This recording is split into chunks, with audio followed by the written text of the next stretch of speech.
Hello friends, नमस्कार। मैं इसके सैनी MIC ग्रुप पे एक बार और आपका स्वागत है। और मेंस एग्जामिनेशन प्रैक्टिस सेट तीसरे के अंतर्गत आज हम शारीरिक शिक्षा विषय के अंतर्गत कुछ महत्वपूर्ण प्रश्नों का व्याख्या के साथ आज हम आपको अध्ययन कराने वाले हैं। और प्रश्न आप देख सकते हैं, मनुष्य की आयु के आधार पर विकास की प्रमुख अवस्थाओं को समझाइए। और खेल कार्यक्रम प्रबंधन से आप क्या समझते हैं, इसके विभिन्न चरणों का वर्णन कीजिए। और वार्म अप एवं कूल डाउन का महत्व लिखिए। और BMI क्या है, इसकी गणना कैसे की जाती है। तो आज हम इसी पे आधारित प्रश्नों को व्याख्या के साथ हल लेकर के आए हैं। और मैं चाहता हूं कि मेंस एग्जामिनेशन भी आपका अच्छा से जाए, तो इसी के साथ हम तैयारी करते हैं। प्रश्न नंबर पहला, यहाँ पे मैं एक बार और आपको बता दूं कि यह मुख्य परीक्षा में 200 अंक पूछे जाएंगे। मैं बार बार इसलिए बताता हूं कि बहुत सारे बच्चे नए होते हैं, उन्हें नहीं समझ में आता है, तो इसलिए मैं बता देता हूं। और खंड क में 125 शब्द के आपको 10 प्रश्न करने होंगे। और खंड ख में 200 शब्द के आपको 10 प्रश्न करने होंगे, यानी 20 प्रश्न करने होंगे।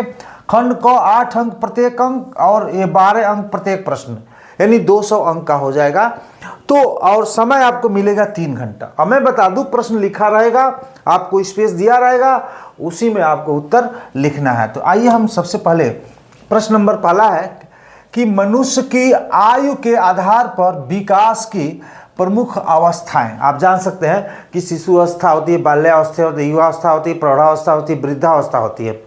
तो उसमें विकास की कौन कौन सी अवस्थाएं हैं, उसी का हम आज अध्ययन करने वाले। तो सबसे पहले हम देखते हैं कि जो प्रमुख अवस्था, आप जान सकते हैं कि जो व्यक्ति है माँ के गर्भ से लेकर के और मृत्यु तक, हमने बताया वृद्धि जो है माँ के गर्भ से एक समय तक चलता है, और विकास जो है जन्म से लेकर के मृत्यु तक चलता रहता है। तो इसी के संदर्भ में हम बात करते हैं कि जैसे गर्भावस्था, यानी हम कह सकते हैं गर्भधारण से लेकर जन्म तक यह अवस्था आती है। और इस चरण में शरीर के अंग विकसित होने लगते हैं और इस अवस्था पर विकास तेजी से होता है। 6 हफ्ते पश्चात भ्रूण अवस्था शुरू हो जाती है, जिससे विकास की गति तेज होने के साथ साथ वजन बढ़ता जाता है। और 3 महीने पश्चात शिशु कुछ गतियां जैसे सिर हिलाना, पैर कलाई मोड़ना आदि शुरू कर देता है। ये जो प्रमुख अवस्था गर्भावस्था में विकास की, यह जो क्रम है, किस तरह से गर्भावस्था में एक बच्चा विकास करता है, थोड़ा सा उसके बारे में हम लोगों ने चर्चा किया। अब बात करते हैं इनकी और कौन सी प्रमुख अवस्थाएं हैं। तो शिशु अवस्था, दूसरा हम पॉइंट डाल करके, जैसे हमने कलर्ड में कर दिया है। और मैं ज़्यादा अध्ययन किया, एक बच्ची हमसे पूछी थी कि क्या हम मेंस एग्जामिनेशन में 2 कलर के पेन का इस्तेमाल कर सकते हैं, यानी पॉइंट के लिए अलग और लिखने के लिए अलग। तो लिख सकते हैं, लेकिन हमने जो कई जगह अध्ययन किया उसमें अध्ययन चला कि एक ही कलर के कलम से दोनों आप काम करिए। और ये पॉइंट डाल करके अंडरलाइन कर दीजिए और थोड़ा सा छोड़ दीजिए जगह, तो क्लियर हो जाता है। या एक लाइन छोड़ दीजिए तो क्लियर हो जाएगा, आपका पॉइंट है ये, अच्छा लगता है। देखिए शिशु अवस्था क्या होता है, 0 से 2 वर्ष जो इनफैंसी लैटिन शब्द है, 0 से 2 वर्ष इनफैंसी लैटिन शब्द है, जिसका अर्थ बोलने में असमर्थ होता है, यानी 2 वर्ष का बच्चा बोल नहीं सकता है। और इस अवस्था में विकास की दर समान व लगातार रहती है, इसी को हम शिशु अवस्था कहते हैं। बाल्यावस्था 3 से 13-14 वर्ष, यहाँ देखिएगा लड़कियों के लिए 13 वर्ष और लड़कों के लिए 14 वर्ष, इसीलिए हम बताएं 3 से 13 और 14 वर्ष। और 3 वर्ष से लेकर वीर या रज की उत्पत्ति आरंभ होने तक की अवस्था बाल्यावस्था कहलाती है। और यह अवस्था लड़कियों में पहले और लड़कों में बाद में आती है। यानी हम कह सकते हैं लड़कियां बच्चों से पहले ही उनके विकास हो जाते हैं और थोड़ा सा समय बच्चों में विकास में लग जाता है। और यहाँ देखते हैं कि नेक्स्ट जो है बाल्यावस्था, चौथा पॉइंट है आपका, यहाँ पे पॉइंट छूट गया है। बाल्यावस्था को 3 भागों में बांटा गया है। जैसे प्रारंभिक बाल्यावस्था 3 से 6 वर्ष, क्योंकि हम बाल्यावस्था पढ़ रहे हैं, बाल्यावस्था 3 से 6 वर्ष, और मध्य बाल्यावस्था 7 से 8 वर्ष, और अंतिम बाल्यावस्था 9 से 13 या 14 वर्ष, 12 या 13 वर्ष, लड़कियों के लिए 13 वर्ष और लड़कों के लिए 14 वर्ष। तो ये अंतिम बाल्यावस्था है। यहाँ पे हमने देखा कि बाल्यावस्था को 3 अवस्था में बांटा गया है। और आगे बात करते हैं, चौथा है आपका किशोरावस्था। यहाँ पे 13-14 वर्ष, 18-19 या 19-20 वर्ष, जो एडोलेसेंस नामक शब्द लैटिन भाषा से लिया गया, जिसका अर्थ है परिपक्व होना, यानी किशोरावस्था में एक बालक परिपक्वता की अवस्था को धारण करता है। नेक्स्ट देखते हैं प्रौढ़ावस्था, 19 से 20 वर्ष से संतान उत्पत्ति की अवस्था तक प्रौढ़ावस्था कहा जाता है। यानी एक व्यक्ति जो 19 से 20 वर्ष और जब तक उसके संतान उत्पत्ति करने की क्षमता होती है, वो अवस्था प्रौढ़ावस्था कहा जाता है। और प्रौढ़ावस्था को भी हम 3 भागों में बांटे हैं। प्रारंभिक जो प्रभाव अवस्था प्रौढ़ावस्था है 19 से 20 वर्ष से लेकर के 40 वर्ष है। यानी जो प्रारंभिक प्रौढ़ावस्था है 19-20 वर्ष से लेकर के 40 वर्ष तक। और मध्य प्रौढ़ावस्था जो है ये है 41 से 65 वर्ष। अंतिम प्रभाव अवस्था जो होता है 66 वर्ष से संतान उत्पत्ति की क्षमता समाप्त होने तक, इसी को कहते हैं हम अंतिम प्रौढ़ा अवस्था। नेक्स्ट है वृद्धावस्था, संतान उत्पत्ति की क्षमता समाप्त होने से लेकर मृत्यु तक की अवस्था को हम वृद्धावस्था कहते हैं। यानी एक व्यक्ति में जो पुत्र पैदा करने की क्षमता जब समाप्त हो जाती है और मृत्यु तक की जो अवस्था होती है उसे वृद्धावस्था कहते हैं। तो हमने देखा कि प्रमुख जो अवस्थाओं में विकास की अवस्था का हमने अध्ययन किया। तो ये प्रश्न आपका ये पूरा हुआ। अब मैं बता दूं कि अभी भी बहुत सारे छात्र टीजीटी की तैयारी कर रहे हो, तो टीजीटी तैयारी करने के लिए ये हमारे पास पार्ट 1 और पार्ट 2 और पार्ट 3 ये बुक है, जो एलटी ग्रेड में 80 से 85 प्रश्न हमारे पीडीएफ से मिले थे, हम स्वयं मिलाए थे। तो मैं बता दूं ये और ये तो दोनों अमेजन पे है, लेकिन इस समय आउट ऑफ स्टॉक चल रहा है। हमारी बात हुई है प्रकाशन से, वो बोले मैं बहुत जल्द ही अमेजन और फ्लिपकार्ट दोनों पे उपलब्ध करा दूंगा, लेकिन ये नहीं छपा है।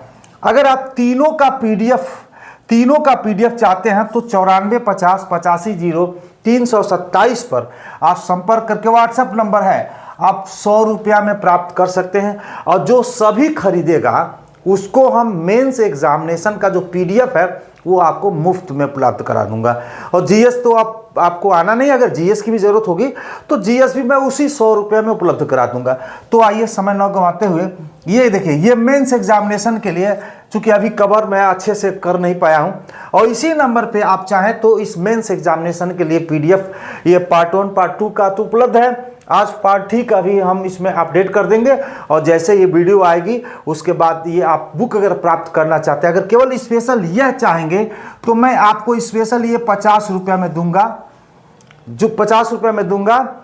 और जब तक मैं अपडेट 25-30 क्लास में सारे सिलेबस पूरा करूंगा, और 25-30 क्लास में ये सारे 85 रुपये में उपलब्ध होगा। ऐसा नहीं है कि जैसे जैसे इसमें बढ़ता जाएगा मैं पैसा नहीं बढ़ाता हूँ, उसी पैसे में आपको उपलब्ध होगा। बस इतना थोड़ा सा आपको सावधानी रखना है।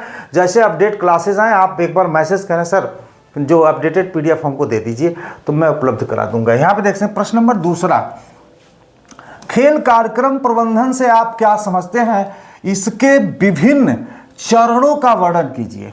जो खेल प्रबंधन है उसके विभिन्न चरण कौन कौन से हैं, इसका वर्णन करना। सबसे पहले मैं यहाँ बात करूं कि खेल प्रबंधन है क्या, खेल प्रबंधन से आप क्या समझते हैं। तो देखिए, खेल कार्यक्रम प्रबंधन से तात्पर्य खेल प्रतियोगिताओं को योजना बनाने, उन्हें व्यवस्थित करने, निर्देशित करने, नियंत्रित करने की एक व्यवस्थित प्रक्रिया है। यानी किसी भी खेल आयोजन से पहले आप क्या करेंगे, जो कुछ योजनाएं बनाएंगे, उसकी व्यवस्था करेंगे, उसका निर्देशन करेंगे, उसको कैसे नियंत्रित किया जाए, वो सारी जो प्लानिंग हम करते हैं, तो इसका उद्देश्य जो होता है सुचारू, सुरक्षित, सफल आयोजन सुनिश्चित करना है, जिसमें बजट, मार्केटिंग और रसद का प्रबंधन शामिल होता है। हम चाहते हैं कि कितने अच्छे शब्दों में और ज़्यादा से ज़्यादा मैटर मैं आपको उपलब्ध करा दूं, क्योंकि ज़्यादा लिखना नहीं है। 125 शब्द या 200 शब्द होता ही कितना है, इसीलिए हम सोचते हैं कि कम जगह में अच्छे शब्दों का इस्तेमाल करके आपको अच्छे उत्तर दें। आइए बात करते हैं आगे। खेल कार्यक्रम प्रबंधन के विभिन्न चरण, यानी जो विभिन्न चरण हैं वो कौन कौन से हैं। तो पहला चरण आपका नियोजन है, जिसको हम प्लानिंग कहते हैं। यह पहला और सबसे महत्वपूर्ण चरण है, जिसमें आयोजन के लक्ष्य, स्थान, दिनांक, बजट और रूपरेखा तय की जाती है। खेल से पहले हम एक प्लानिंग करते हैं पेपर पे 4 लोग बैठ करके कि किस तरह से हमें करना है, उसका क्या क्या खर्चे होने चाहिए, कहाँ होना चाहिए, जो हमारे लिए दर्शकों के लिए अच्छा हो। तो पहला है जो प्लानिंग। दूसरा संगठन एंड ऑर्गेनाइजेशन, यानी इस चरण में कार्यों को विभाजित किया जाता है और विभिन्न समितियों जैसे तकनीकी, वित्त, परिवहन का गठन किया जाता है। और भी समितियां हैं, आप चाहें तो इसमें ऐड कर सकते हैं। ये केवल तकनीकी है, फिर क्रीड़ा, फिर सामग्री, बहुत सारी चीज़ें हैं, व्यवस्था वगैरह, सो भी आप चाहें तो इसमें ऐड कर सकते हैं। हमने आपको एक हिंट दे दिया है। और स्टाफिंग यानी योग्य कर्मचारियों या वॉलंटियर्स की भर्ती, यानी उस खेल से रिलेटेड जो लोग होंगे तो वो ज़्यादा सरलता के साथ अच्छे तरीके से ऑर्गेनाइज करा सकेंगे। और चयन और उन्हें काम सौंपना, ताकि कार्यक्रम सुचारू रूप से संपन्न हो जाए। ऐसा नहीं है एकदम परफेक्ट हर व्यक्ति की जो काम डिसाइड हो कि आपको खेल सामग्री से संबंधित, आपको जलपान से संबंधित, आपको आगंतुक से संबंधित, आपको रेफरी के सही, जो भी मतलब एक व्यवस्था बनानी हो, तो स्टाफ की परफेक्ट जो है मार्किंग कर दी जाती है कि आपका यही काम है, बाकी और आपका कोई काम नहीं, तो वह काम आपका रुकता नहीं है। नेक्स्ट आते हैं निर्देशन।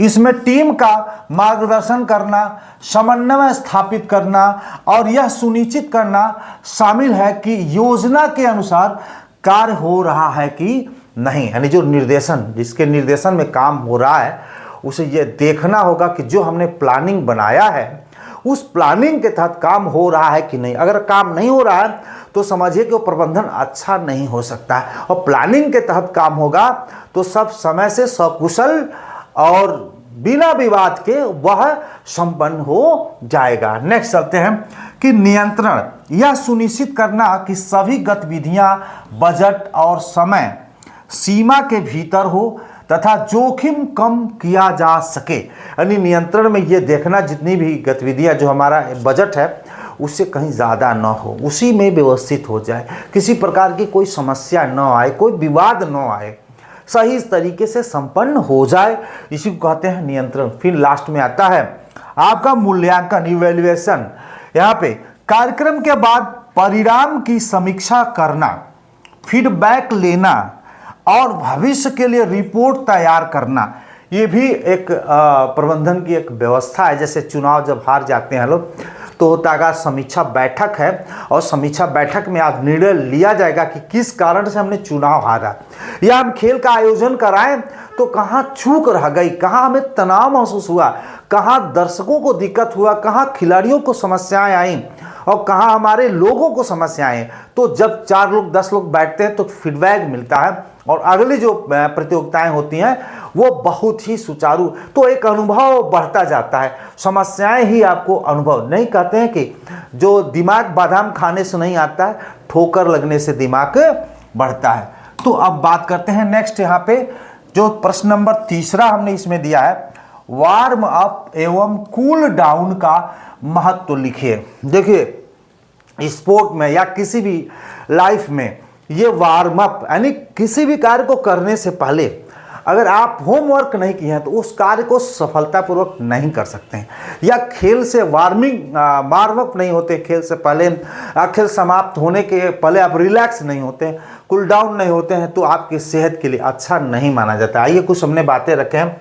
वार्म अप एक जो कूल डाउन व्यायाम के अनिवार्य हिस्से हैं जो चोट से बचाते हैं और रिकवरी को बढ़ावा देते हैं। आप जानते हैं कि अगर एक्सेस मतलब वार्म अप नहीं है, बॉडी हीट नहीं है, तो इंजरी हो सकती है, मांसपेशियां खींच सकती हैं और सही ढंग से आप खेल नहीं खेल सकते हैं। इसलिए वार्म अप जरूर किया जाता। अरे हम तो देखे गाँव में झगड़वा जो करना होता है तो झूठे में ताली ओली पीटते हैं अपना एकदम पूरा, और ऐठते उठते हैं, बॉडी उडी बनाते हैं ताकि अच्छे से मार हम कर पाएँ।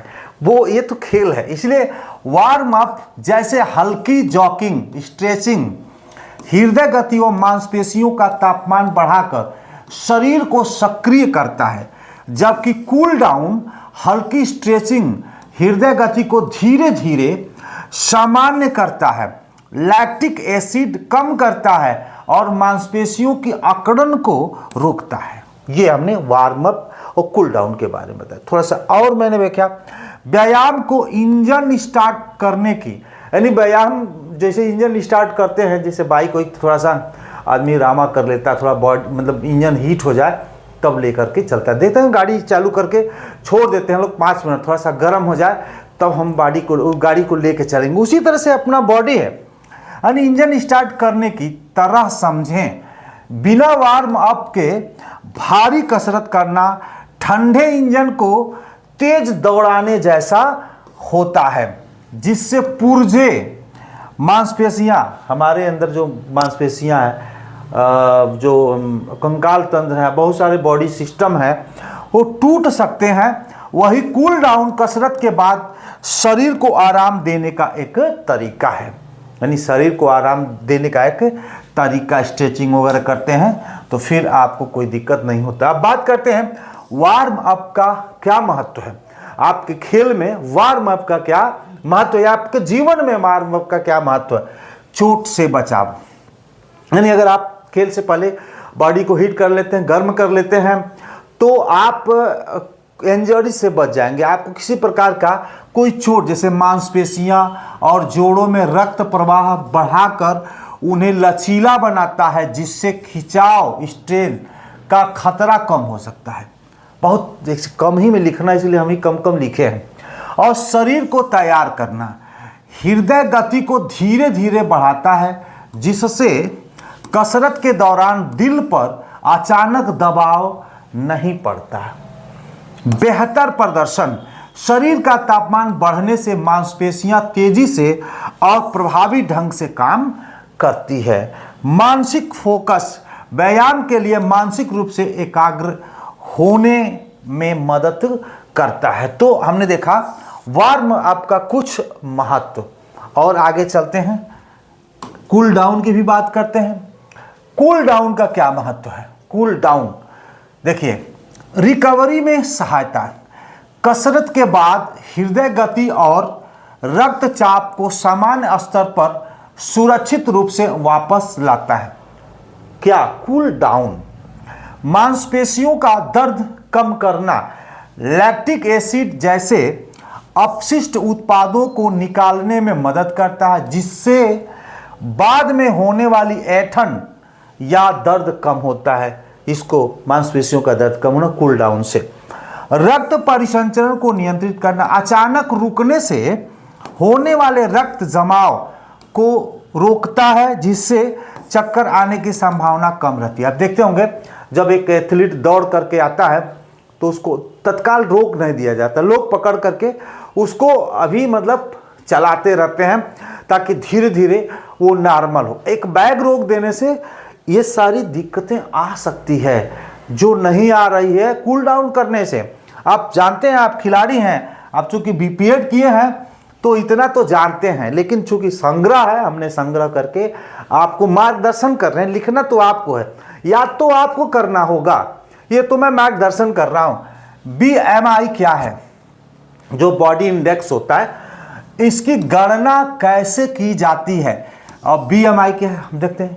BMI की गणना कैसे की जाती है, आज मैं इस पे बात करता हूँ। तो BMI जो बॉडी मास इंडेक्स होता है, शरीर द्रव्यमान सूचकांक, शरीर के वजन और ऊंचाई के आधार पर यह जानने का एक सरल माप है कि व्यक्ति का वजन सामान्य, कम, अधिक या मोटापा की श्रेणी में आता है या नहीं। शारीरिक शिक्षा और स्वास्थ्य विज्ञान में इसका व्यापक उपयोग होता है। यानी हम BMI से पता कर सकते हैं कि हमारी बॉडी फैटी है या नॉर्मल है या नॉर्मल से अधिक है, तो इस BMI इंडेक्स से हम पता कर सकते हैं। तो आइए हम देखते हैं BMI इंडेक्स क्या होता है भाई। यहाँ पे देखिए BMI की गणना कैसे की जाती है। एक सूत्र है जो BMI वेट यानी kg, मतलब आपका वजन किलोग्राम में, और जो हाइट होता है, हाइट जैसे 160 हो, 165 हो या 170 हो, तो वो होता है मतलब वर्ग में होता है, जो स्क्वायर में होता है। जिसे मीटर है ना, तो हमने एक स्क्वायर लगा दिया है, उसका वर्गमूल नहीं वर्ग। और BMI वजन किलोग्राम, हिंदी में मैंने लिख दिया हूं, भाग। उदाहरण देखिए, यदि किसी व्यक्ति का वजन, देखिए वजन 60 किलो है और ऊंचाई कितनी है 1.65 मीटर है, तो क्या करेंगे, ये 60 से, यानी हम कह सकते हैं ये 60 ऊपर हो जाएगा। हमें देखिए ये मीटर कोई स्क्वायर में है ना, तो ये 1.65 कोष्ठक में गुणे 1.65 को गुणा कर देते हैं। तो जब गुणा जब करेंगे तो ये आ जाता है आपका 2.7225। हमने बताया इसे 60 से क्या करेंगे, भाग दे देंगे। 60 से ये भाग देंगे, और 60 से जब भाग देंगे तो ये आता है 22.0385, यानी हम कह सकते हैं 22.04 भी कह सकते हैं आंसर, जो अगर इस तरह का वजन है।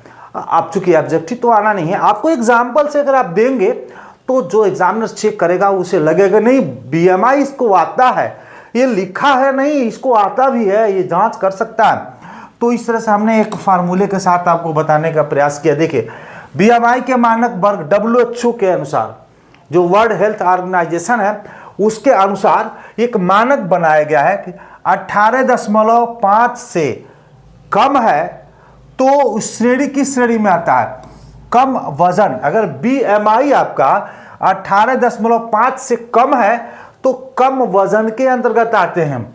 18.5 से 24.9 के बीच आते हैं तो सामान्य वजन के अंतर्गत आएंगे, और 25.0 से 29.9 के बीच में आते हैं अधिक वजन के अंतर्गत आएंगे आप, और 30.0 से अधिक होता है, यानी 30 से अधिक होता है तो वो मोटापा, यानी आप अब दूसरे श्रेणी में आते हैं, आप मतलब अब बेकार की श्रेणी में आते ही जान लीजिए।